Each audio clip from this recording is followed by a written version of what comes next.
हाय दोस्तों, आज हम स्टार्ट करने वाले हैं एनाटॉमी एंड फिजियोलॉजी का digestive system. Digestive system start करने से पहले हम इसके बारे में कुछ जान लें कि डाइजेस्टिव सिस्टम हमें पढ़ना क्यों है। डाइजेस्टिव सिस्टम हमें इसलिए पढ़ना है कि ताकि हम जो भी चीज़ खा रहे हैं उस चीज़ को हम डायरेक्ट ब्लड में नहीं डाल सकते।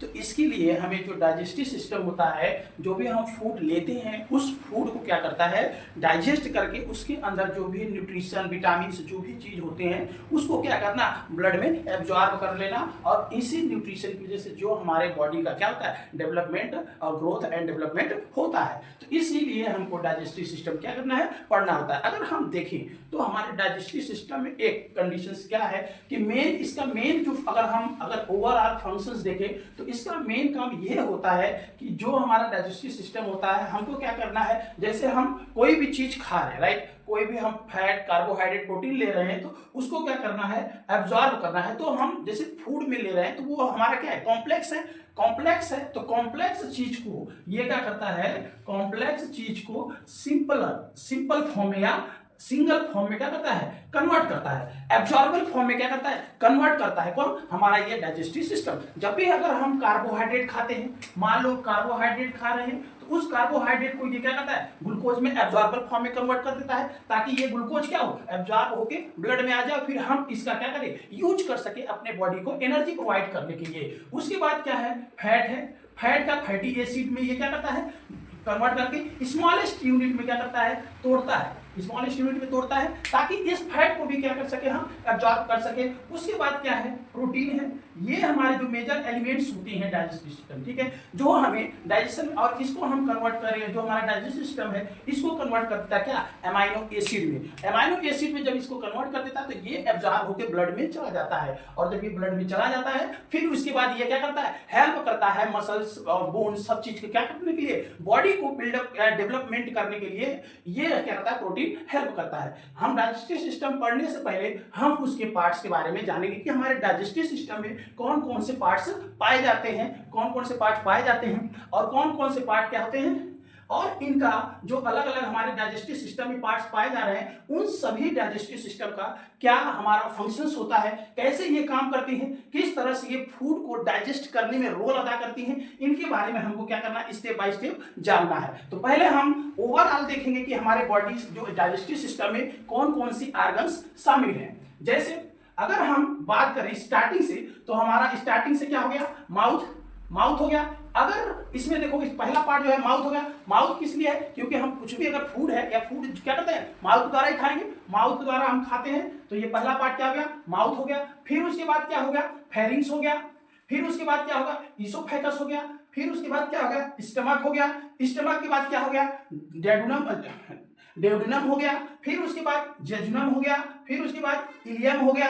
उसके बाद आएगा आपका सीकम आएगा, फिर असेंडिंग कोलन, फिर ट्रांसवर्स कोलन, फिर ये डिसेंडिंग कोलन, फिर ये ट्रांसवर्स कोलन, फिर उसके बाद सिग्मोइड कोलन, फिर उसके बाद आएगा आपका रेक्टम के बाद एनस। इस तरह से ये अलग अलग पार्ट होती हैं और इन सभी अलग अलग पार्ट का अलग अलग काम होता है। जैसे फूड का काम क्या हो, माउथ का काम क्या होता है, फूड को क्या करना, अंदर लेना, उसको क्या करना, इसके अंदर कुछ एसेसरी ऑर्गन्स मौजूद होते हैं, टीथ होता है, टंग होता है, क्या करते हैं, टीथ क्या करता है, उस फूड को क्या करता है, छोटे छोटे पीसेस में तोड़ता है, और टंग उसको क्या करता है, सलाइवा के द्वारा उसको क्या करता है, मिक्स करता है, ताकि उसके अंदर जो भी फूड है या न्यूट्रिशन है उसको क्या करके बाहर या डाइजेस्ट करने के लिए उसको करता है। मिक्स करने के बाद ये क्या करेगा, बोलस बनाएगा, गोला लुगदी जिससे बोलते हैं, बोलस बनाएगा, और इस बोलस को क्या करेगा, पीछे की तरफ क्या करेगा, ढकेल देगा। और जैसे ये बोलस आएगा फेरिंग्स पर, ये फेरिंग्स क्या होता है, ये फेरिंग्स एक प्रकार का कॉमन पासेज होता है फूड और एयर के लिए। यहाँ क्या होता है, यही फेरिंग्स पास से हमारा क्या होता है, ट्रेकिया भी होता है, और यहीं से क्या होता है, इसोफेगस भी होता है।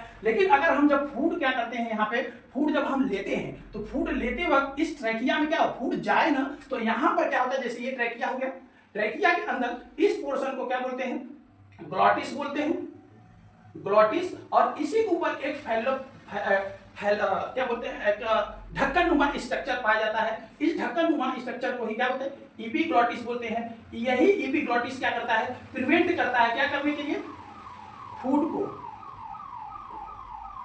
को इंटर करने से, कहां पे, ट्रैकिया में।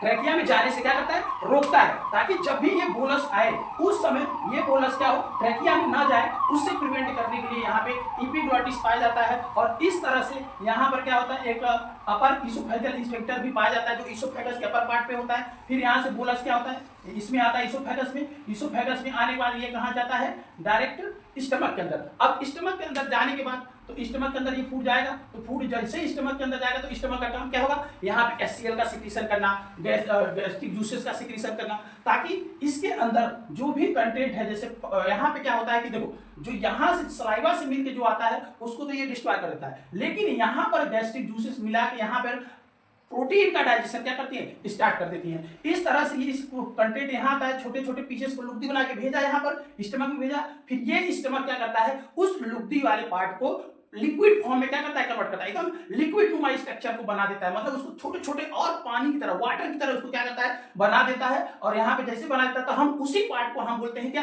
काइम बोलते हैं। फिर उस काइम को क्या करता है, पाइलोरिक स्फिंक्टर ओपन हो जाता है। और यह पाइलोरिक स्फिंक्टर का खास बात यह है कि ये पाइलोरिक स्फिंक्टर एक साथ क्या करता है, काइम को बाहर नहीं भेजता, सिर्फ ये 5-5 ml को क्या करता है, छोड़ता रहता है। अगर ये एक साथ छोड़ेगा तो ड्यूडेनम का क्या लेयर जल सकते हैं, क्योंकि इसके अंदर HCl high concentrated HCl present होता है, इसीलिए इसके अंदर जो भी है काइम है इसको ये 5 ml करके छोड़ता है, जिसकी वजह से यहाँ पर क्या होता है कि अल्सर नहीं होता है, क्योंकि यहाँ पे एक ब्रूनर्स ग्लैंड पाई जाती है जो कुछ मात्रा में यहाँ पे क्या करती है, म्यूकस का सिक्रीशन करती रहती है। और वो म्यूकस क्या करती है, यहाँ पे एक पतला लेयर क्या करता है, बनाया रहता है, जिसकी वजह से उस टाइम की वजह से यहाँ पे जलता नहीं। और यहाँ पर फिर आ जाता है क्या, बाइल जूस, और उसके बाद यहाँ पे पैंक्रियाटिक जूस भी आ जाता है। और इस एसिडिक नेचर के जो काइम आता है इसको क्या करता है, न्यूट्रलाइज कर देता है, जिसके बाद यहाँ से इसका डाइजेशन स्टार्ट हो जाता है। यहाँ पे पैंक्रियाटिक जूसेस आ जाती हैं, और यहाँ पे कुछ पैंक्रियाटिक एमाइलेज आ जाती हैं, प्रोटीएज एंजाइम आ जाती हैं, ठीक है, एमाइलेज एंजाइम आ जाती है, लाइपेज एंजाइम आ जाती हैं। ये क्या करती है, यहाँ के जो आने के बाद ड्यूडेनम से हमारे जो फूड कंटेंट आते हैं, जो बचे हुए फूड से आते हैं, यहाँ पर हमारा मैक्सिमम डाइजेशन हो जाता है। और डाइजेशन होने के बाद यहाँ जेजुनम में आते आते इसका पूरा डाइजेशन और एब्जॉर्प्शन भी हो जाता है। फिर उसके बाद यही फूड क्या होता है, इलियम में आता है, जेजुनम से होते हुए इलियम में आता है, और इलियम के पास भी यहाँ पर भी एक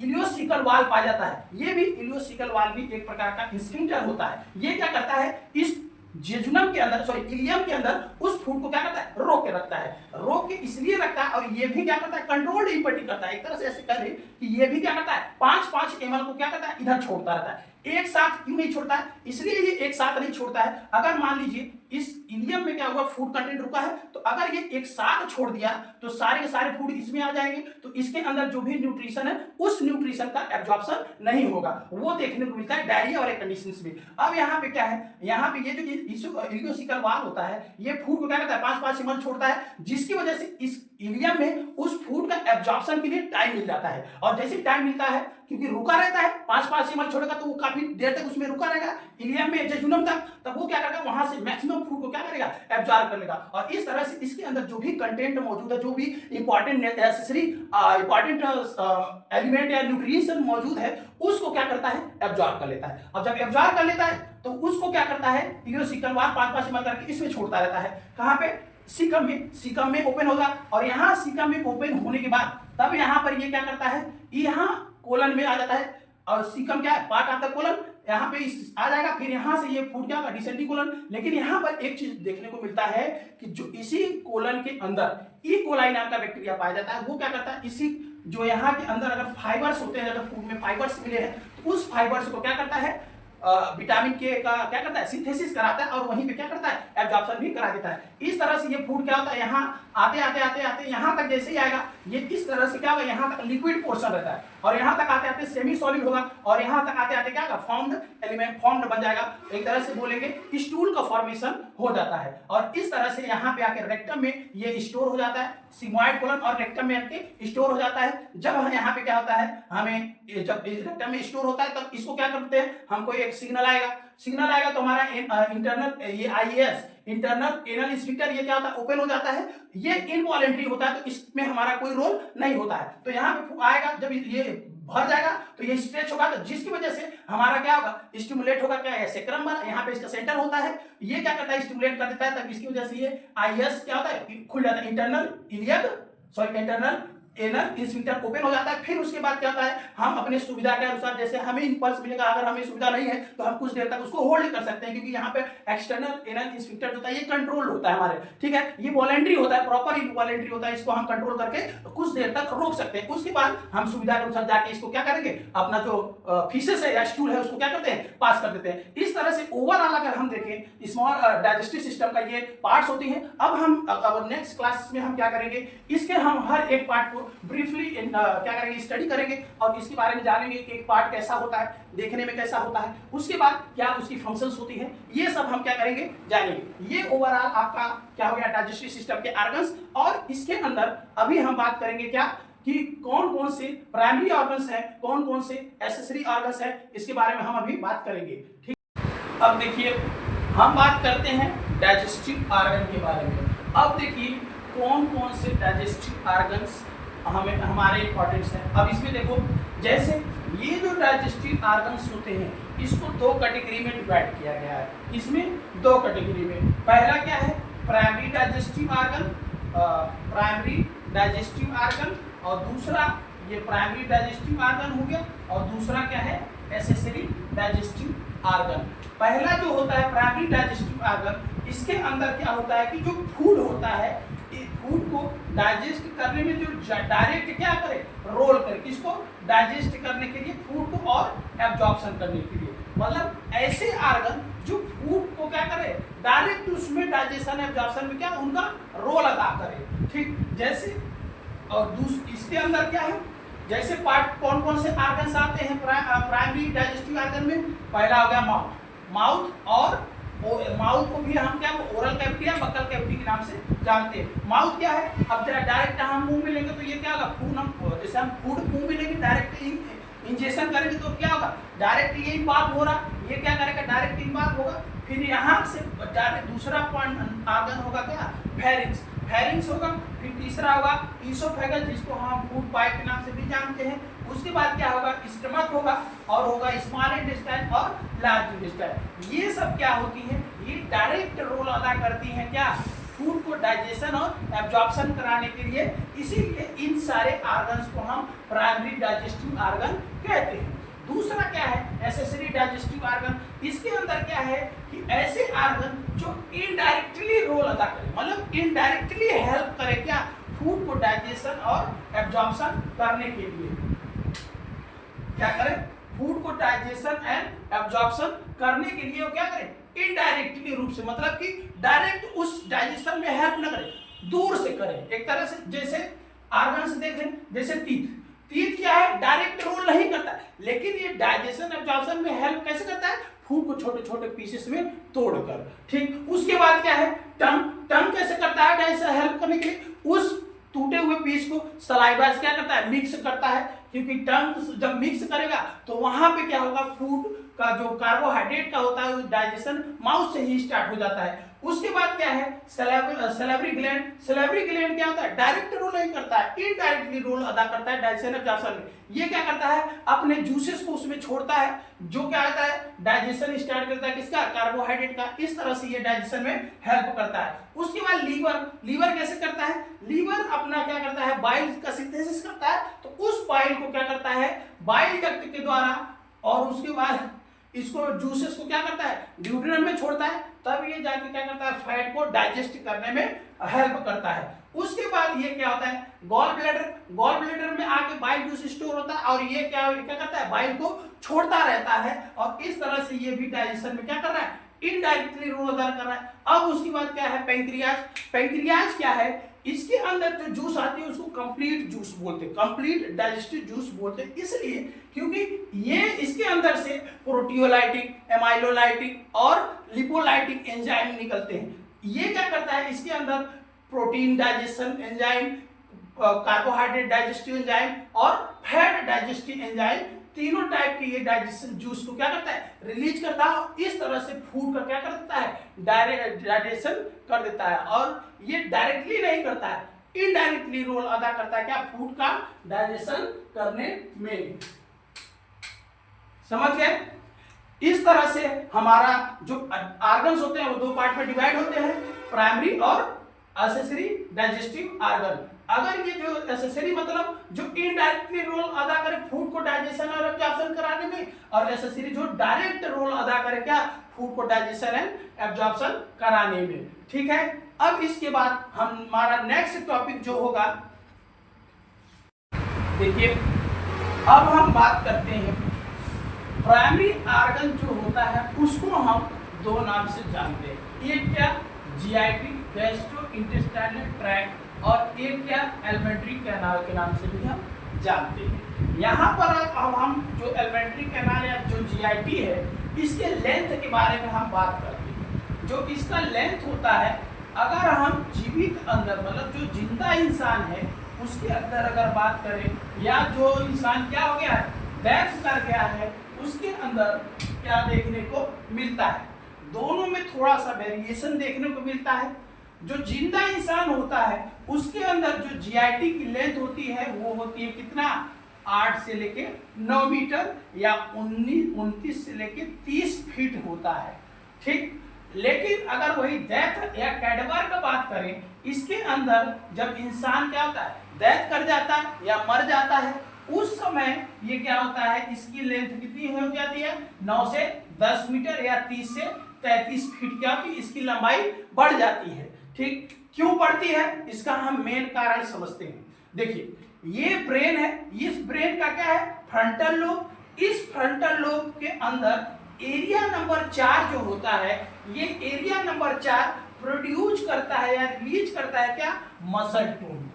ठीक, यही मसल टोन को क्या करता है, रिलीज करता है, जिसकी वजह से जो हमारी मसल्स होती है, बॉडी की जो जितनी भी शरीर की मसल्स होती है, वो मसल्स क्या करती है, कॉन्ट्रैक्ट और रिलैक्स करती है। जैसे आप अगर नॉर्मल इस हाथ को ऐसे छोड़ेंगे तो देखेंगे ये हाथ हमेशा क्या होता है, ऐसे फोल्ड अवस्था में, ऐसे फोल्ड अवस्था में हल्का सा क्या होता है, ऐसे ऐसे झुका हुआ रहता है। सीधा हमेशा कभी आप सीधा भी रखोगे तो देखो ऐसे हो जाता है, सीधा रख रहा है लेकिन ऐसे हो जा रहा है। क्यों हो रहा है ऐसे, इसलिए हो रहा है क्योंकि लगातार मसल टोन क्या हो रहा है, प्रोड्यूस हो रहा है, जिसकी वजह से मसल्स क्या कॉन्ट्रैक्शन और रिलैक्सेशन कर रही हैं। उसकी वजह से उसकी लेंथ क्या होगी, 8 से 9 मीटर होगी। अगर अब यही हम बात करें कैडावर और या तो डेथ के अंदर कैसे इसकी लेंथ बढ़ जा रही है, अब क्या है, जब ये मर जाएगा उसके बाद ये जो इन डेथ कंडीशन में जो लेंथ होता है उसका बढ़ जाएगा। क्यों बढ़ेगा, क्योंकि हाँ, मरने के बाद ये एरिया नंबर 4 फ्रंटल लोब काम नहीं करता है। जब नहीं काम करेगा तो उसकी वजह से लॉस या स्टॉप हो जाएगा क्या, मसल टोन। और जब मसल टोन स्टॉप हो जाएगा, मसल टोन प्रोड्यूस ही नहीं होगा, तो उसकी वजह से अब्सेंट हो जाएगा क्या, कॉन्ट्रैक्शन और relaxation of the muscle. Contraction relaxation नहीं होगा तो वो सीधा का सीधा हो जाएगा, जिसकी वजह से क्या होगा, उसकी लेंथ में बढ़ा हुआ लेंथ हमें देखने को मिलता है। ये क्यों देखने को मिलता है, क्योंकि उसका मसल टोन क्या होता है, लॉस हो जाता है। इस तरह से डेथ के अंदर या कैडवर के अंदर जो होता है उसकी जीआईटी की लंबाई क्या होती है, बढ़ जाती है। ठीक है, अब नेक्स्ट टॉपिक, नेक्स्ट पॉइंट हम बात करेंगे कंपार्टमेंट। कौन कौन से जीआईटी के अंदर कंपार्टमेंट पाए जाते हैं। अब देखिए हम कंपार्टमेंट के बारे में बात करते हैं कि जो जीआईटी का कंपार्टमेंट है उसके अंदर क्या क्या पार्ट्स आते हैं। अब हम अगर बात करें जो जीआईटी होता है, उस जीआईटी को 2 पार्ट में क्या करा, बाइफरगेट किया गया, मतलब बांट दिया गया है। किसमें, ये जो जीआईटी है उसको बाइफरगेट कर दिया गया, किसमें, 2 कंपार्टमेंट में। कौन से, अपर एंड लोअर जीआईटी में, मतलब इसको 2 पार्ट में डिवाइड कर दिया गया, एक अपर जीआईटी, एक लोअर जीआईटी। इसको बांटने के लिए एक लैंडमार्क होता है, उस लैंडमार्क बोलते हैं डीजे जंक्शन। डीजे मतलब डेडनो जेजुनो जंक्शन, डेडनो जेजुनो जंक्शन। इस यही क्या होता है, लैंडमार्क होता है, क्या करने के लिए, डिवाइड करने के लिए अपर जीआईटी और लोअर जीआईटी। यहाँ क्या होता है,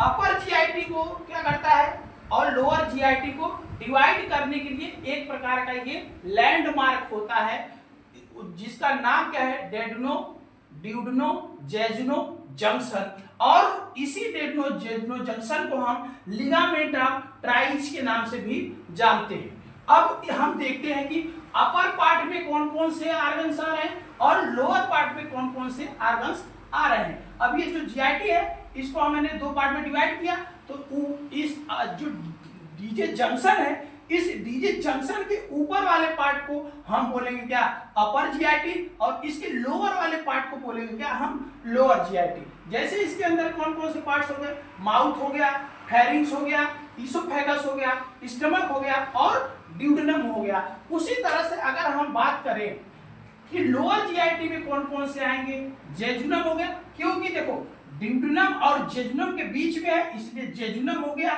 इलियम हो गया और लार्ज इंटेस्टाइन हो गया। लार्ज इंटेस्टाइन के ऑलमोस्ट सभी पार्ट क्या आएंगे, लोअर जीआईटी में कहलाते हैं। इस तरह से ये कंपार्टमेंट ऑफ जीआईटी भी आपका क्या हो गया, खत्म हो गया। अब हम बात करते हैं इसके फंक्शंस, जो डाइजेस्टिव ऑर्गन है उनके फंक्शंस के बारे में, और उसके फूड का क्या प्रोसेसिंग के बारे में हम बात करते हैं। अब देखते हैं, नेक्स्ट हम बात करते हैं फंक्शन ऑफ जीआईटी या process on food in GIT. क्या प्रोसेसिंग होती है फूड का जीआईटी के अंदर, उसको हम क्या करते हैं, देखते हैं। जैसे इसके अंदर अगर हम बात करें processing of food in GIT, तो क्या स्टेप होता है, कैसे कैसे जो फूड हम खाते हैं उसका प्रोसेस कैसे होता है, किस तरह से वो किस चीज़ में कन्वर्ट होता है, स्टेप बाय स्टेप हम इस यहाँ पे आपको बता देंगे। पहला क्या है, इंजेक्शन, मतलब फूड को आपने मुंह में लिया, इंजेक्शन को बोलेंगे। फिर उसी फूड को क्या किया, मिक्स किया, समझ रहे, ब्रेक डाउन किया, छोटे छोटे पीसेस में तोड़ा, तो उसी को बोलते हैं क्या, मस्टिकेशन। फिर उसके बाद क्या है, डिग्लूटेशन, मतलब मस्टिकेशन करने के बाद जब बोलस बन जाता है तो उसको क्या किया, निगल लिया, तो उसको बोलते हैं डिग्लूटेशन। फिर उसके बाद क्या हुआ, ये डाइजेशन हुआ। फिर डाइजेशन होने के बाद क्या हुआ, एब्जॉर्प्शन हुआ, जो बचा हुआ पार्ट रहेगा उसका क्या होगा, कॉम्पैक्शन होगा। कॉम्पैक्शन होने के बाद क्या हो जाएगा, डेफिकेशन हो जाएगा। ये क्या है, प्रोसेसिंग ऑफ फूड, मतलब कि जीआईटी के अंदर जो प्रोसेसिंग हो रहा है फूड का, स्टेप बाय स्टेप ये है। अब हम एक स्टेप के बारे में बात करते हैं। पहला है क्या, इंजेक्शन। इंजेक्शन का मतलब सिंपल सा है कि कोई भी फूड हम पार्टिकल्स क्या है, फूड उठाए मुंह में डाला, उसी प्रोसेस को बोलते हैं क्या, injection. Putting food into mouth, mouth में हम फूड को क्या कर रहे हैं, पुट कर रहे हैं, उसी को बोल रहे हैं क्या, इंजेक्शन। फिर दूसरा स्टेप आ रहा है क्या, मस्टिकेशन, इसी को बोलते हैं चीविंग, और इसी को बोलते हैं क्या, फिजिकल डाइजेशन। यहाँ पर किसी भी प्रकार का केमिकल डाइजेशन नहीं होता है, यहाँ पे सिर्फ और सिर्फ फिजिकल डाइजेशन होता है। कैसे होता है, इसकी जब हम लेंगे तो यहाँ पे हमारे माउथ में जाएगा, पहले फूड करेंगे, इनपुट करेंगे, सॉरी इंजेक्शन करेंगे क्या, माउथ में जब जाएगा तो उसके बाद हम उसको क्या करेंगे, तोड़ेंगे टीथ के मदद से, तो हम उसी को बोलते हैं क्या, मस्टिकेशन। अब क्या करेंगे, हम वहाँ पे फूड का क्या करेंगे, लार्ज फूड स्टफ को स्मॉल पीसेस में क्या करेंगे, तोड़ देंगे। जैसे ये लार्ज फूड है, इसको मैंने स्मॉल पीसेस में तोड़ दिया, लेकिन इसके अंदर जो भी केमिकल डाइजेशन मैंने कुछ भी नहीं किया, सिर्फ हमने फिजिकल डाइजेशन क्या किया, वो बड़ा था उसको हमने छोटा छोटा करके क्या कर दिया, छोटा पीसेस में कन्वर्ट कर दिया, उसी को बोलते हैं क्या, मस्टिकेशन। अब उसके बाद अब नेक्स्ट स्टेप है मस्टिकेशन के बाद डिग्लूटेशन। डिग्लूटेशन को ही बोलते हैं क्या, सोलोइंग या बोलो क्या, डिग्लूटेशन। यहाँ पर क्या है, जब यहाँ पे मस्टिकेशन होगा तो ये मस्टिकेशन होने के बाद सलाइवा मिलने के बाद एक गोलानुमान आकार बन जाता है, जिसे हम बोलस कहते हैं। वो बोलस को क्या करते हैं, हम निगलते हैं, क्या करते हैं, सोलोइंग करते हैं, उसी को बोलते हैं क्या, डिग्लूटेशन। इसमें क्या है, एंट्री ऑफ बोलस फ्रॉम कहाँ से, माउथ टू स्टमक, माउथ से स्टमक तक क्या होता है, फूड को ट्रांसफर करने को ही बोलते हैं क्या, सोलोइंग, या तो इसी प्रोसेस को बोलते हैं क्या, डिग्लूटेशन। इसके अंदर 3 स्टेज पाई जाती है। कौन कौन सी स्टेज पाई जाती है, पहला स्टेज है ओरल। ये ओरल स्टेज में क्या होता है, ये आपका पहले क्या होता है, वॉलेंट्री होता है, मतलब हम माउथ में लिए हैं तो मेरे अकॉर्डिंग ही मैं इसको चाहूँ निगल लूँ चाहे इसको थूक दूँ, तो ये क्या है, वॉलेंट्री प्रोसेस है। यहाँ पर जो होता है माउथ से लेके फेरिंग्स तक, इसमें क्या होता है, जैसे माउथ में हम निगल लिए, फिर उसके बाद चला गया फूका फेरिंग्स में चला गया, मतलब ये फर्स्ट स्टेज कंप्लीट। उसका सेकंड स्टेज जो होता है वो होता है फेरेंजियल स्टेज। फेरेंजियल स्टेज पे क्या होता है, यहाँ क्या होता है इनवॉलंटरी। कभी आप देखो कि हमने फूड क्या लिया, निगल लिया, तो क्या वापस हम उसको नहीं लाते हैं, नहीं ला पाते हैं, ठीक है। अपने से अगर चाहेंगे तो उसको हम नहीं ला पाएंगे, क्योंकि उसके बाद हमारा कंट्रोल नहीं होता है। वहां पे कैसा कंट्रोल देखने को मिलेगा, इनवॉलंटरी कंट्रोल देखने को मिलता है।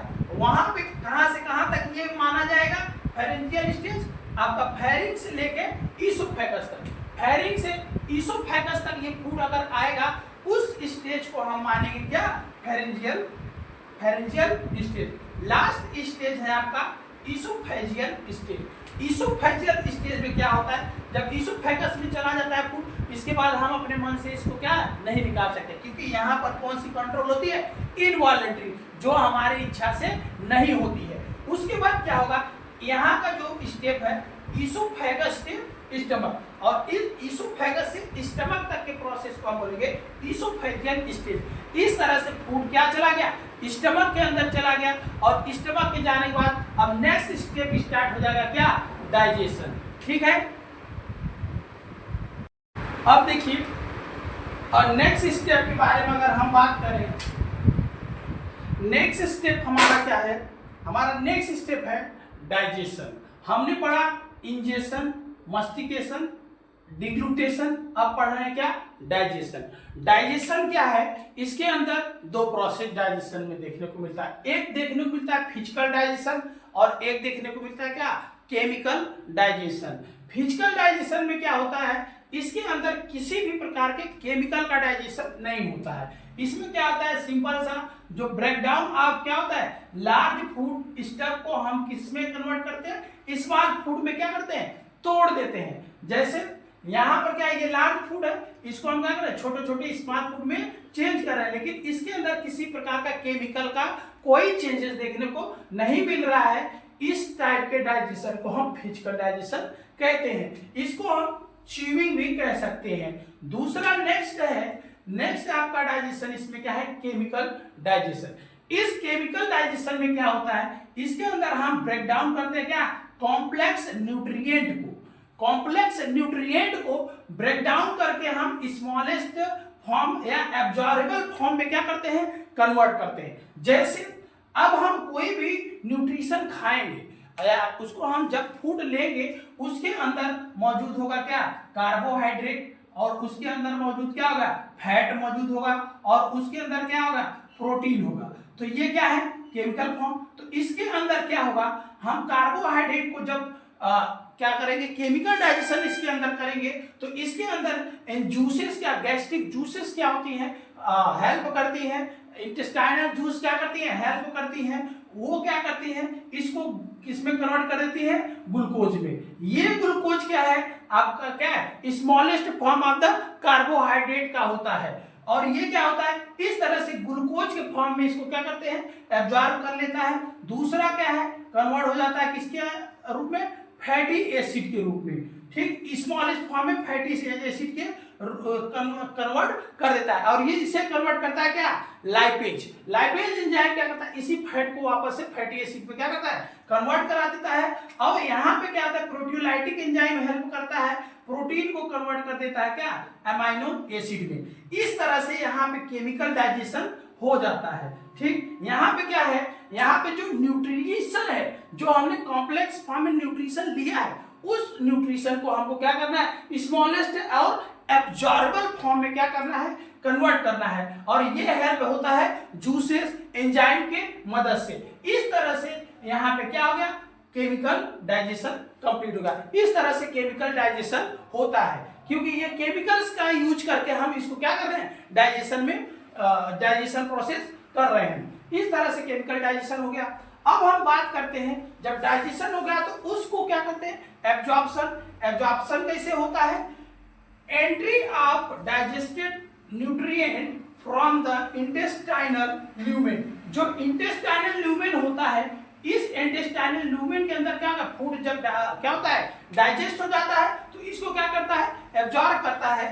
अब ये क्या कर रहा है, from intestinal lumen into GIT epithelium, from there into the blood vessels, lymph vessels. अब कह रहा है कि जब ल्यूमेन के अंदर इस ल्यूमेन के अंदर जब फूड का क्या हो जाए, डाइजेशन हो जाए, तो अब इस फूड को क्या कराएगा, एब्जॉर्ब कराएगा। ये जो ब्लड वेसल्स है, ये लीफ वेसल्स है, इसमें क्या करना, एब्जॉर्ब कराना, उसी को क्या कहते हैं, एब्जॉर्प्शन। मतलब कि जो ल्यूमेन के अंदर मौजूद है कंटेंट, जो डाइजेस्टेड कंटेंट है, उस डाइजेस्टेड कंटेंट को ब्लड में छोड़ देना, लिम्फ वेसल्स में छोड़ देना, तो वही बोलते हैं क्या, एब्जॉर्प्शन। इसके अंदर क्या है, अब हमारा जो एब्जॉर्प्शन है, जैसे ही ये डाइजेस्ट होगा तो इसको क्या करेंगे, एब्जॉर्ब करके ब्लड वेसल्स में क्या करेंगे, छोड़ देंगे, और इस तरह से ब्लड वेसल्स में जाते ही ये ब्लड वेसल्स ग्लूकोज को रिसीव कर लेगा और इसको ले जाएगा सेल के पास, और सेल के पास जाके ऑक्सीडेशन कराएगा, वहां से एटीपी का सिंथेसिस करवाएगा।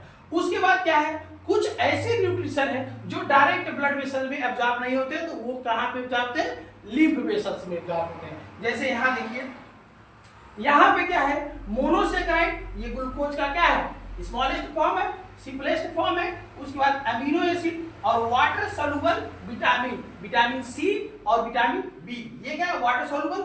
इनका जो एब्जॉर्प्शन होता है वो कहाँ पे होता है, ब्लड वेसल्स में। ये जो न्यूट्रिशन है ये क्या होंगे, डायरेक्ट ब्लड वेसल में क्या होंगे, एब्जॉर्ब हो जाएंगे। लेकिन अगर हम बात करें फैट सोलुबल विटामिन और फैट का, ये फैट सोलुबल विटामिन और फैट जो लिपिड हम खाते हैं, इसका जो डाइजेशन होता है, इसका डायरेक्ट ब्लड वेसल्स में एब्जॉर्प्शन नहीं होता है, इसका कहाँ होता है, लिम्फ वेसल्स में होता है। और इसका जो डाइजेशन होता है, लिम्फ वेसल्स में इसका एब्जॉर्प्शन होता है, फिर वहां लिम्फ वेसल्स से फिर वापस ये क्या जाते हैं, ब्लड वेसल्स में आ जाते हैं। इस तरह से ये फैट का क्या जाता है, डाइजेशन, या सॉरी डाइजेशन और एब्जॉर्प्शन कंप्लीट हो जाता है। इस तरह से होता है क्या, एब्जॉर्प्शन। ठीक है, अब नेक्स्ट स्टेप हमारा बच रहा है क्या, एब्जॉर्प्शन हो गया, कॉम्पैक्शन और डेफिकेशन।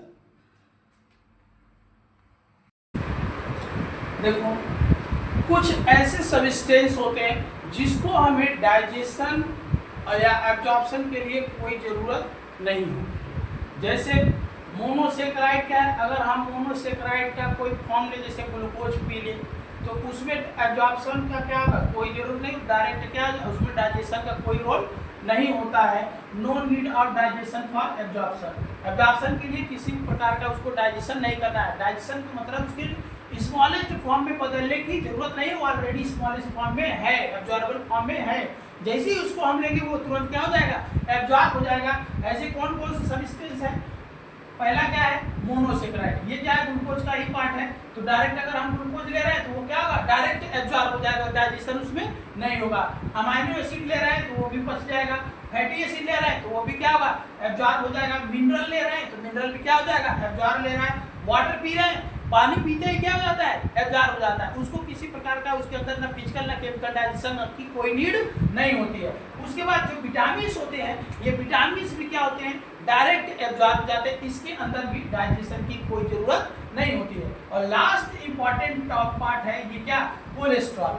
कोलेस्ट्रॉल भी क्या होता है, इसको भी डाइजेशन के लिए कोई जरूरत नहीं होती है। जैसे ही आप कोलेस्ट्रॉल खाएंगे वो कोलेस्ट्रॉल क्या हो जाता है, डायरेक्ट एब्जॉर्ब हो जाता है। इसीलिए बोला जाता है कि कोलेस्ट्रॉल क्या है, कम खाना चाहिए, क्योंकि ये क्या होता है, डायरेक्ट खाते ही एब्जॉर्ब हो जाएगा। जब कोलेस्ट्रॉल का लेवल आपके अंदर बढ़ जाएगा, क्योंकि आप ज्यादा कोलेस्ट्रॉल खाएंगे तो कोलेस्ट्रॉल का लेवल बढ़ जाएगा, तो उसकी वजह से आपको हार्ट डिजीज देखने को मिलेगा, थ्रोम्बोसिस देखने को मिलेगा, उसकी वजह से एमआई, हार्ट अटैक, ये सब देखने को मिलता है अगर हम कोलेस्ट्रॉल ले रहे हैं ज्यादा मात्रा में तब। इस तरह से कुछ ऐसे सब्सटेंस है जो हमारा क्या है, डाइजेशन की कोई जरूरत नहीं होती है, वो डायरेक्ट ही हमारे ब्लड में क्या होते हैं, एब्जॉर्ब हो जाते हैं। इसके अंदर कुछ और पॉइंट्स हैं, उसके बाद क्या है, कॉम्पैक्शन। और इसके अंदर हम अभी 2 पॉइंट और पढ़ेंगे, इसके अंदर सिक्रीशन और मिक्सिंग। ठीक, मस्ती सिक्रीशन और मिक्सिंग के बारे में पढ़ेंगे। फिर उसके बाद क्या होगा, क्योंकि ये स्टेप क्या है, इसी के बीच में आता है। हालांकि मैं इस स्टेप में दिखाया नहीं हूँ, लेकिन वो इसी के बीच में आता है। ठीक है, उसको भी हम क्या करेंगे, अभी पढ़ लेंगे इसको।